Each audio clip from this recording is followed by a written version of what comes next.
você puder estar sobre os seus pés, só para essa primeira leitura. A gente tem, por algum tempo, ministrado aqui repetidamente, e eu espero que esta mensagem ela seja ou continuidade, ou uma novidade para o teu coração. Romanos, capítulo 10.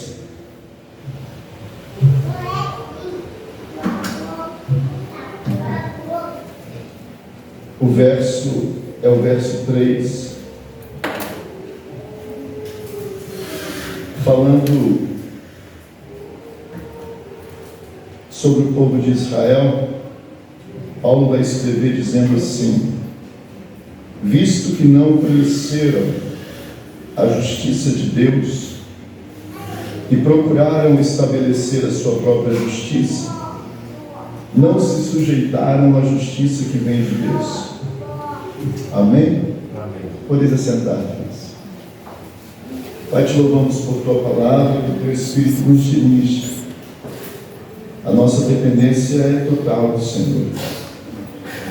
Se vivemos, se nos movemos, respiramos, tudo vem de ti, da tua graça, do teu amor, da tua bondade. E pedimos que nesta noite o Senhor possa falar aos corações e revelar o Espírito Santo.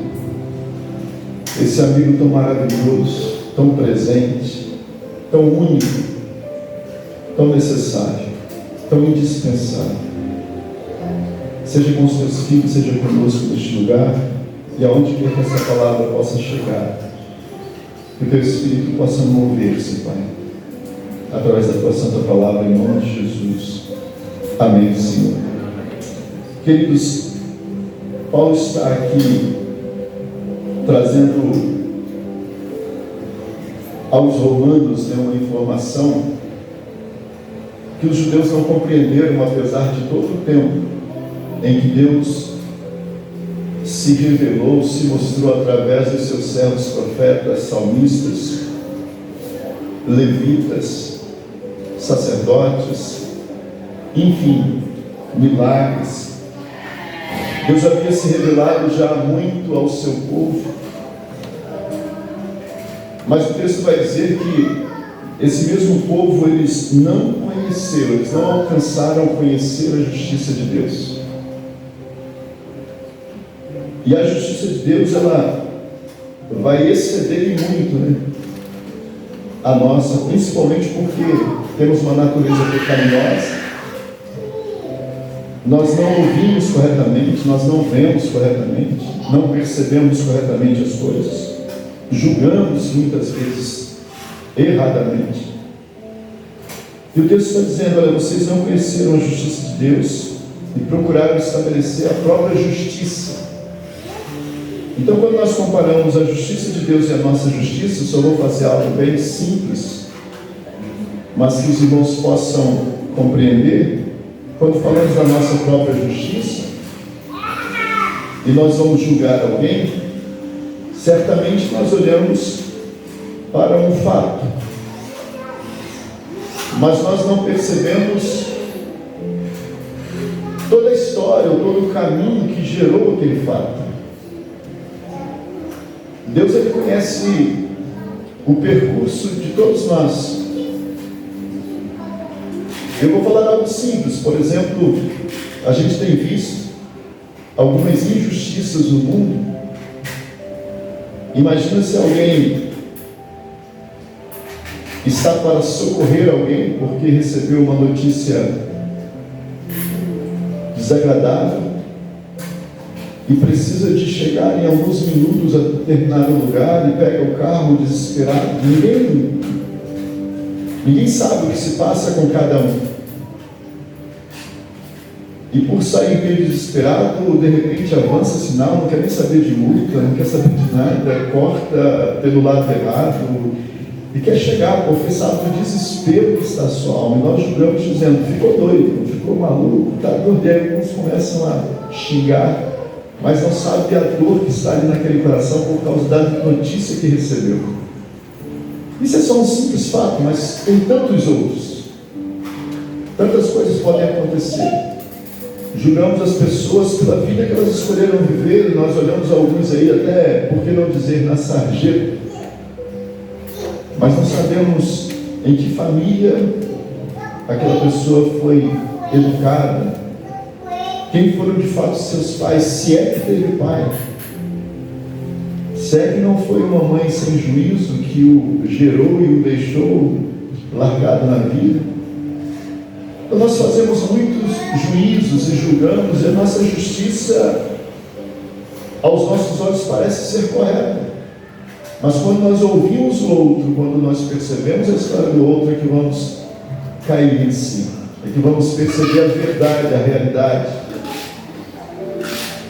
Isso é apenas uma pequena observação, mas aqui o que está falando, olha, não conheceram a justiça de Deus e quiseram estabelecer a sua própria justiça. E qual era a sua própria justiça? A justiça do povo de Israel era que, se eles cumprissem a lei como eles acreditavam que estavam cumprindo, eles eram filhos de Abraão, filhos de Deus, homens santos e ponto final. Então a justiça para eles era: vou cumprir a lei, vou me esforçar para cumprir a lei, e dessa forma eu sou justo, eu sou perfeito diante de Deus. E Paulo vai explicar isso. Paulo vai dizer: olha, a lei não foi dada para nos justificar, a lei foi dada para nos condenar.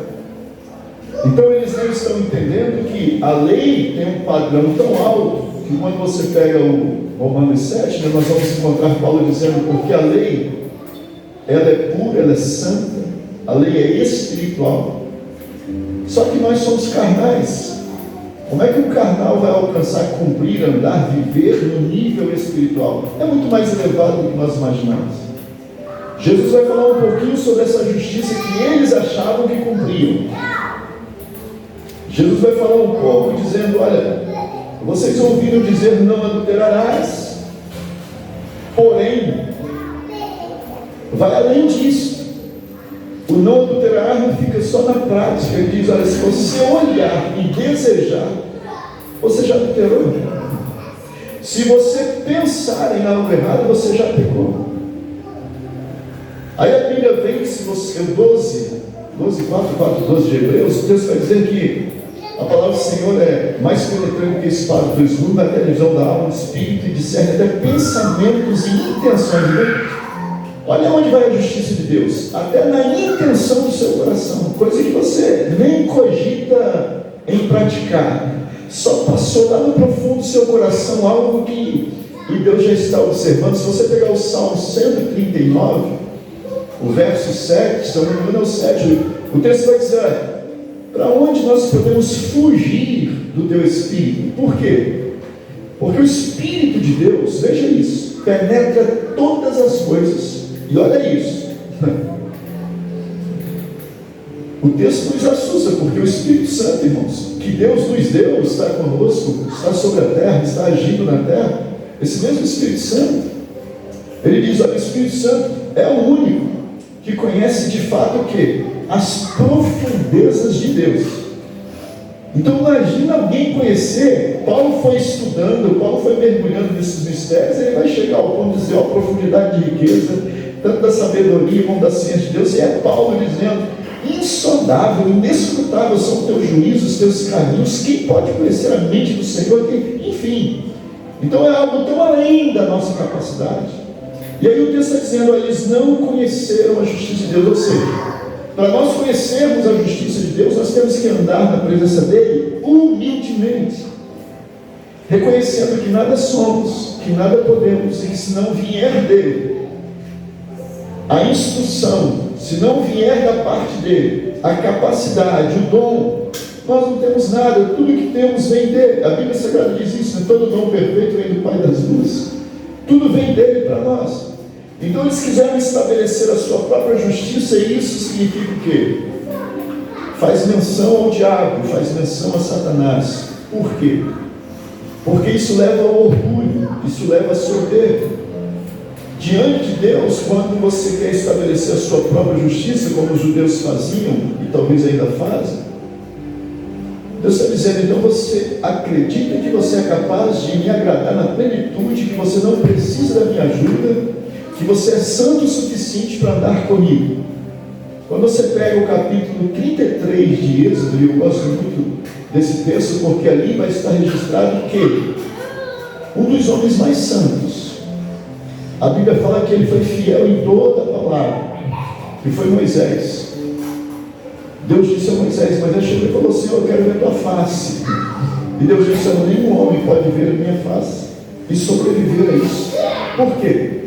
Porque todo homem é pecador, por mais nível de santidade que alcance, alcançar a perfeição, a pureza de Cristo Jesus é impossível.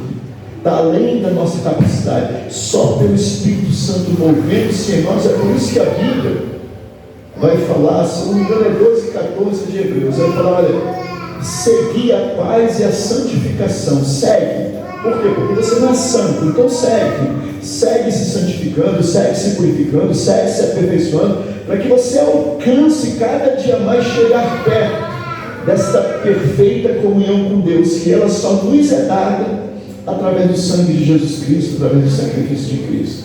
Então eles não conheceram a justiça de Deus e quiseram estabelecer a sua própria justiça. E Jesus Cristo vai falar com eles abertamente: vocês são filhos do diabo, achando que são filhos de Deus. Por quê? Porque o desejo do coração de vocês é tirar a minha vida, me matar. E o diabo foi homicida e mentiroso desde o princípio.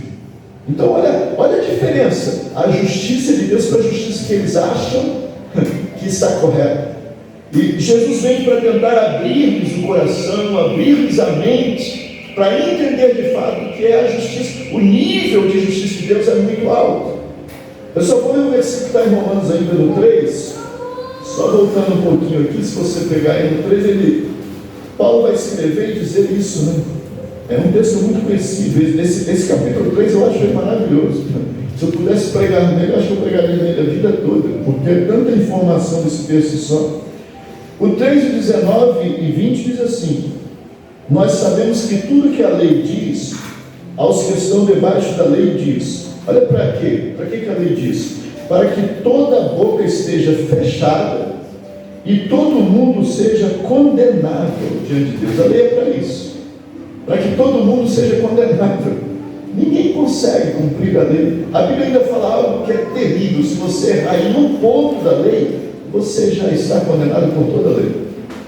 E aí ele segue no 20: por isso ninguém será justificado diante dele pelas obras da lei, antes pela lei vem o conhecimento do pecado. Então Deus só deu a lei para nós nos conhecermos pecadores.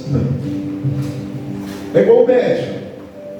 Se você chegar diante do médico, aparentemente o médico vai olhar para você e vai dizer: meu filho, você está saudável, você está tudo bem, mas vamos fazer uns exames? Quanta gente já não foi salvo por causa de um simples exame? Aí quando foi fazer um exame, aparentemente, saudável, né? Malhando, correndo 40 quilômetros, né? Todo dia, fazendo tal. Não, mas quando passa lá no diagnóstico médico, rapaz, tem uma manchinha ali, tem um tumorzinho aqui, tem um negocinho ali, vamos ver o que é isso. Aí de repente, graças a Deus que você passou por aqui, porque isso é câncer, isso é não sei o que, se você não passar, você ia morrer em pouco tempo, o negócio é terrível. E de repente aquele que estava saudável vai saber que não estava saudável. Então a Bíblia ela veio para nos revelar que nós não estamos saudáveis diante de Deus, que nós somos condenáveis diante de Deus. E se você não olhar para isso aqui com cuidado, para a palavra de Deus com cuidado, e procurar conhecer tudo aquilo que Deus revelou na sua palavra, para nos curar, para nos sarar, para nos abrir os olhos e nos fazer enxergar que nós estamos caminhando por um caminho que nos leva à morte. Se nós não nos arrependermos, então voltando, né, ao Romanos 10, o texto vai dizer: olha, não conheceram a justiça de Deus, procuraram estabelecer a sua própria justiça. E esse texto termina dizendo assim: e não se sujeitaram à justiça que vem de Deus. Então qual é a justiça que vem de Deus para nós? E é nisso que está a humildade, nisso que está o reconhecer que é pecador, que não é capaz de chegar diante de Deus, que não é capaz de ser salvo por seus próprios méritos. Essa justiça de Deus é Cristo. Essa justiça de Deus é Jesus Cristo entregue por nós. E o texto vai prosseguir no 4. Olha o versículo 4 que diz: o fim da lei é Cristo. Olha isso. Então a lei foi dada para nos condenar, mas o fim da lei é Cristo. Por quê?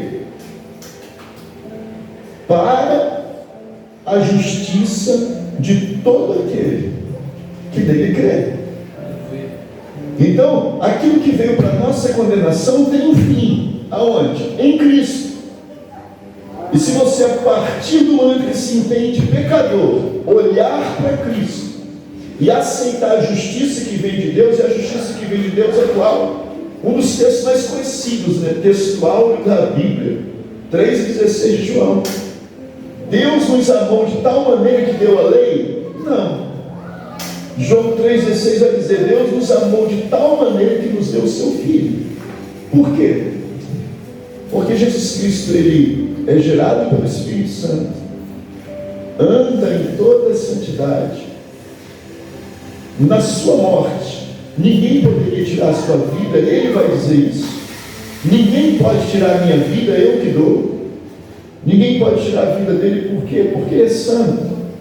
Morte só tem poder sobre quem é pecador, mas ele é santo. Se Jesus quisesse, estaria vivo até hoje aqui entre nós, mas ele veio só por um propósito, e ele mesmo vai dizer isso. E talvez eu estou fazendo aqui uma consideração, mas para mim, ele morreu novo, com 33 anos, justamente por isso. Porque como ele não tinha pecado, as pessoas iam começar a perceber realmente: por que ele envelhece? Ele tem uma coisa diferente. Por que ele não adoece? O que acontece com ele que ele é diferente de todo mundo? Aí estaria Pedro lá com seus 60, não sei quem com seus 70, e Jesus com cara de 30, de menino, de novo e tal. Por quê? Porque ele não tinha pecado, né? Não havia pecado nele. Ele diz: olha, ninguém tira a minha vida. A Bíblia Sagrada diz que a alma que pecar, essa morrerá. Mas ele não pecou. Então a justiça de Deus vai se manifestar plenamente em Cristo, porque Cristo é o Santo de Deus, e ele não foi gerado por homem nenhum, porque se fosse gerado por qualquer homem, seria pecador como qualquer um de nós, ele receberia da nossa natureza pecaminosa. Ele não foi gerado por homem nenhum, foi gerado pelo Espírito Santo. É por isso que o milagre não está em Maria ser santa, virgem. O milagre não está nisso, porque se Maria não estivesse nas condições que Deus requeriria para gerar seu filho, ele acharia outra Maria, meu irmão. A Maria, na realidade, ela foi agraciada por Deus. Deus achou graça nela, escolheu ela e ponto final. Mas se ele olhasse para ela e visse nela também algo que não lhe agradasse, ele escolheria outra. Lembra de Elias? Elias como homem, profeta, e olha que era Elias, meu. Elias não foi qualquer um, ele foi levado aos céus em vida, em corpo humano, presta atenção nisso. Mas o mesmo Elias chegou diante de Deus: Senhor, mataram os seus profetas, e como profeta, como homem que te representa, só eu fiquei. Aí Deus falou o que Elias? Elias, me perdoa, né, irmãos? Elias, cai na real. Eu ainda tenho 7.000 que não se dobraram diante de Baal. Eu poderia usar qualquer um deles. Eu te escolhi, mas eu poderia usar qualquer. Glorifica a Deus por você ser escolhido por Ele nesta noite. Glória porque você é escolhido por Ele. Amém? Você está aqui para receber a presença dEle, da unção, da graça, do Espírito Santo, do favor dEle. Maria então vai receber a graça de gerar Jesus, mas todo o mistério está nesta presença da unção do Espírito Santo sobre Maria. É 1 de Lucas, capítulo 1 de Lucas. As palavras do anjo são estas, né? Respondendo a Maria no 35: descerá sobre ti o Espírito Santo, o poder do Altíssimo te cobrirá com a sua sombra. Por isso, o ente que há de nascer de ti será santo, será chamado Filho do Deus Altíssimo. Jesus Cristo então é gerado em um processo de milagre, de algo tão sobrenatural que não cabe a nós tentar explicar detalhes, mas ele vai ser gerado, ele vai crescer, ele vai se desenvolver, e quando ele está próximo a ser entregue na cruz, ele vai sentir, porque aqui tem um mistério que eu já devo ter falado talvez algumas vezes, mas volto a falar. Porque Jesus, sendo Deus, irmãos, ele se fez homem, capítulo 2 de Filipenses. Ele se fez homem, se humilhou até a morte de cruz. Por quê? Porque como Deus ele não poderia agir como Deus. Ele era agora o nosso representante. Ele se esvazia da sua glória, assume ser um homem. Só que ele é o homem perfeito. Ele é o homem que consegue ouvir o Espírito Santo. Ele é o homem que consegue perceber a direção de Deus. Ele consegue ser guiado pela comunhão plena com o Pai. Ele é o homem perfeito. E nessa perfeição, ele não poderia agir como Deus. Lembra quando ele foi preso?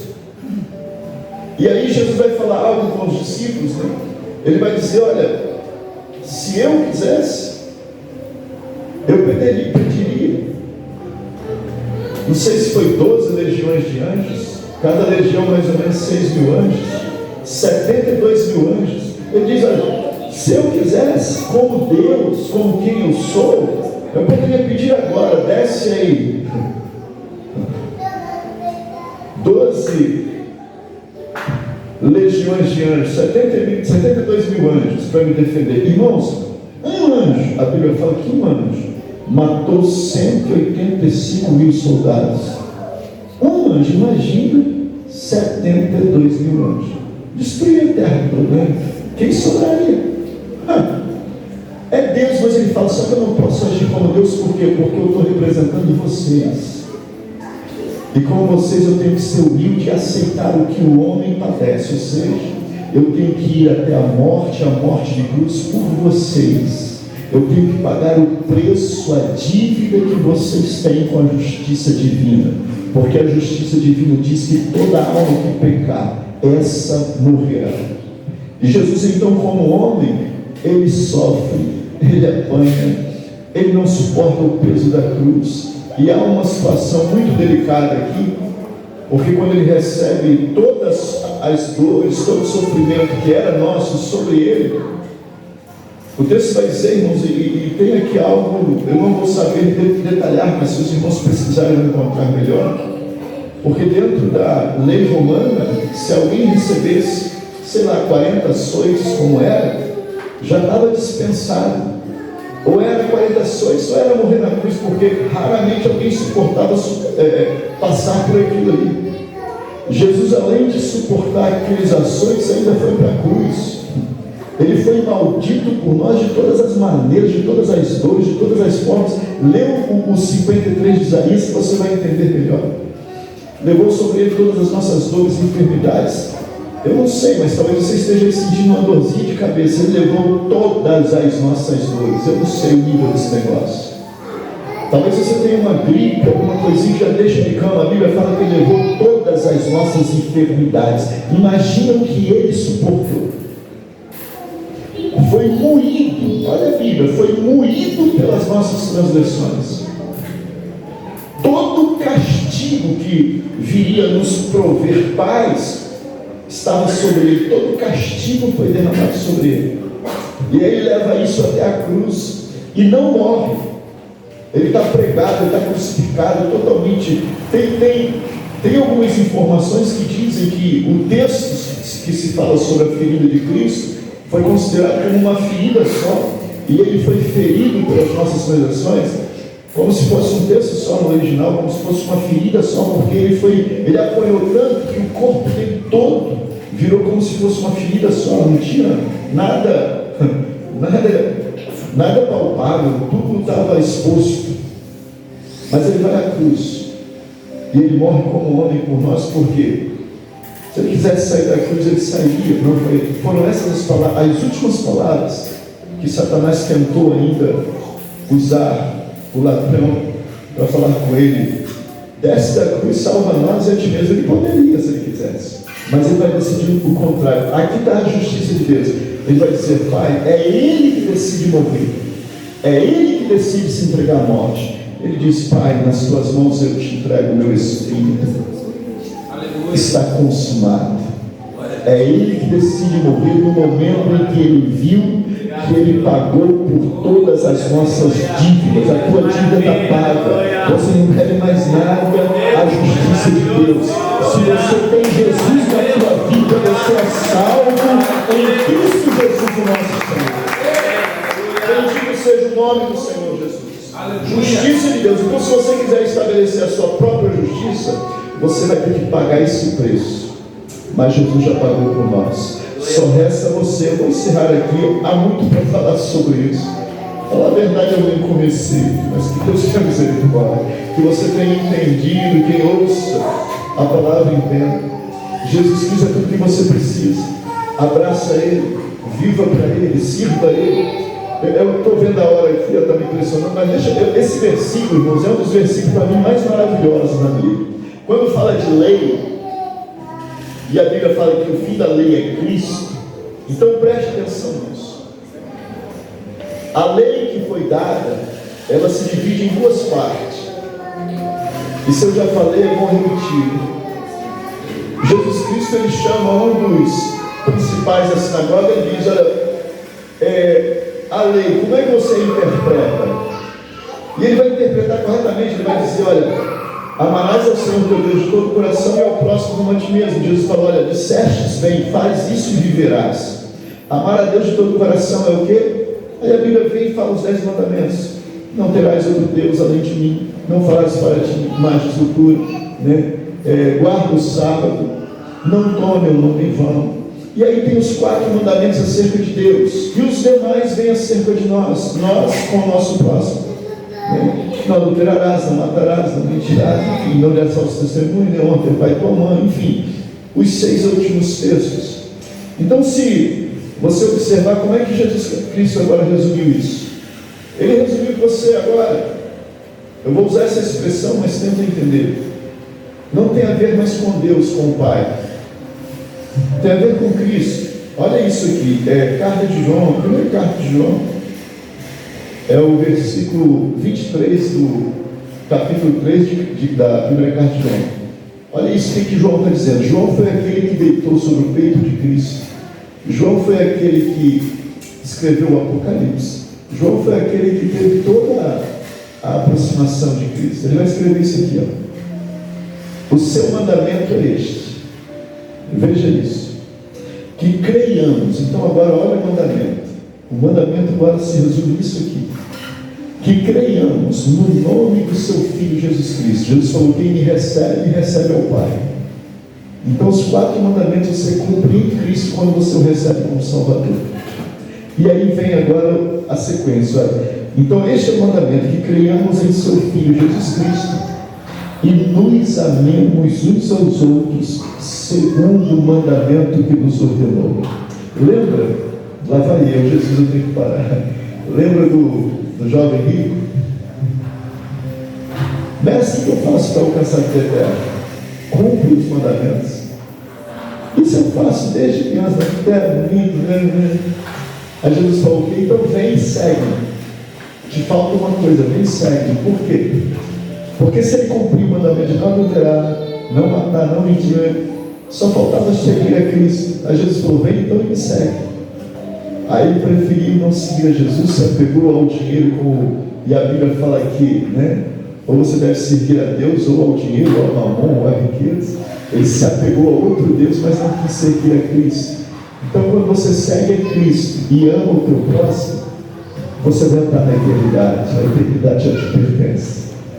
Eu encerro assim, e que o Espírito Santo possa ministrar melhor o teu coração. Feche os teus olhos, cubra a tua cabeça. E que nesta noite você receba de fato a justiça de Cristo, de Deus, que é Cristo em nós, esperança de toda a glória. Pai, mais uma vez eu entro diante da tua presença. E eu sei que conhecer a tua palavra é importante. Mas mais importante do que conhecer a tua palavra é praticá-la, é vivê-la. Nessa noite eu peço que cada um dos teus filhos que aqui se encontram possam de fato viver Cristo, viver essa comunhão, andar como Cristo andou, cumprir, Pai, essa justiça que vem do alto, em que, aceitando este nosso único Salvador, o Senhor nos dá do teu Espírito para que sejamos fortalecidos no homem interior, para cumprirmos toda a sua palavra e andarmos em toda a sua verdade. Nessa noite eu quero entregar cada coração, cada família, cada lar nas tuas mãos, pedindo sobre todos misericórdia. E que se há aqui corações que ainda não se renderam a essa justiça que vem do Pai para nós, a justiça que está declarada em Cristo, porque aquele que recebe a Cristo como Senhor e Salvador, este tem, diz a tua palavra, a vida eterna. Eu abençoo a estes que aqui estão com toda a família que eles representam. Abençoo aqueles que ouvirão esta palavra de onde quer que possam ouvir. Que a bênção do Senhor a todos alcance.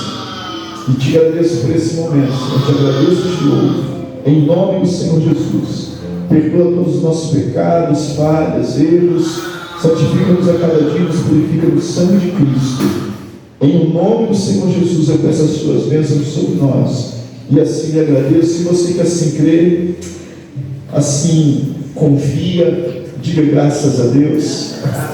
E aplaude o nome dele, porque a ele toda a honra, toda a Eu vou fazer algo simples, tá, irmãos, para encerrar. Mas Deus fez mais ou menos assim conosco. O meu credor, eu devia muito a ele. E aí, quando chegou a hora de eu pagar, Deus interferiu e disse: olha, deixa que eu pago a tua dívida. E aí eu posso dizer duas coisas.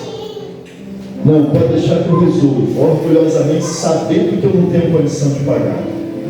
Pode deixar que eu resolvo. Essa dívida nunca vai ser paga. Ou então eu posso aceitar o socorro, a ajuda de Deus e simplesmente dizer: obrigado, eu aceito.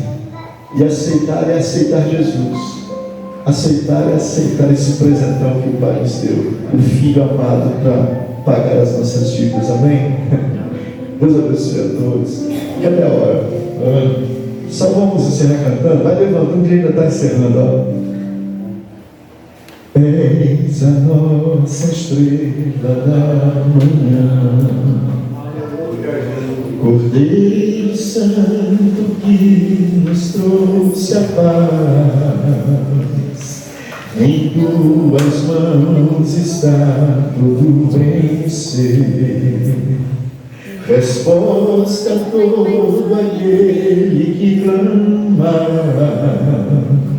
A verdade é tua palavra e não podes mentir. Por isso estamos aqui. A verdade é tua palavra e não podes mentir. Por isso estamos aqui. Você pode levantar a sua mão e dizer assim, ó: te louvamos, ó Senhor, pelo teu imenso amor.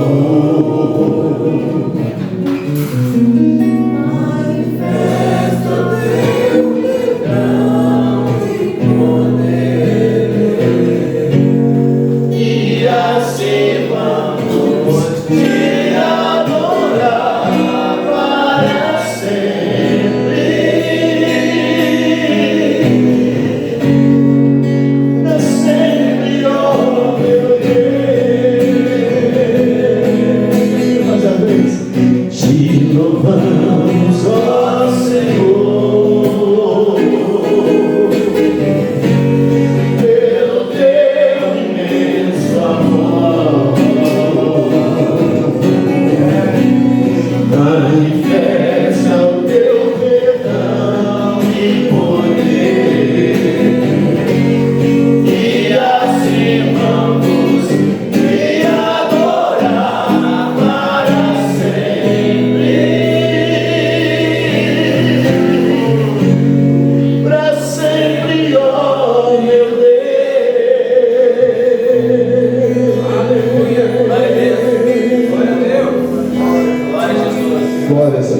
o amor de Deus. Amém. Então eu vou, antes da bênção apostólica, Heloísa. Cadê a Heloísa? Heloísa. Corre, Heloísa, que eu já estou em orar. Deus abençoe, Heloísa.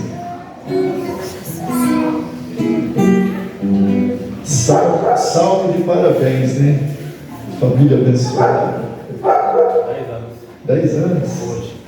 Que bênção. Deus abençoe. Estenda as mãos para cá, queridos. Pai, em nome do Senhor Jesus. Aleluia. Nós apresentamos a Ti, a Heloísa.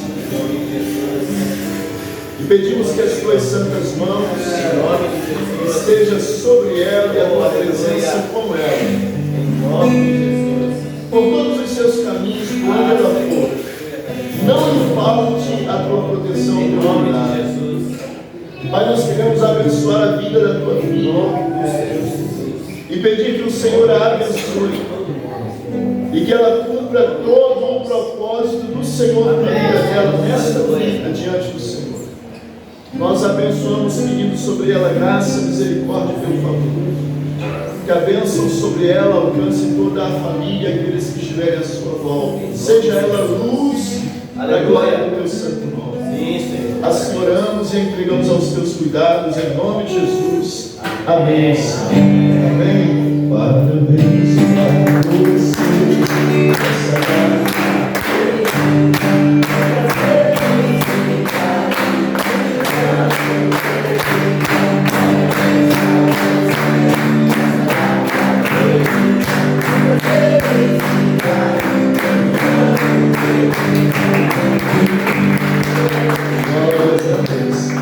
Bom, como eu já tinha falado que o amor de Deus, então agora a graça do nosso Senhor e Salvador Jesus Cristo e as doces consolações do Espírito Santo seja com todos nós, não somente hoje, mas para todos sempre. Todos digam amém. Glórias a Deus. Está encerrado até a segunda, querendo Deus. Assim, irmãos, olha, no próximo sábado vamos ter uma pré-inauguração de uma congregação de Padre Gabriel.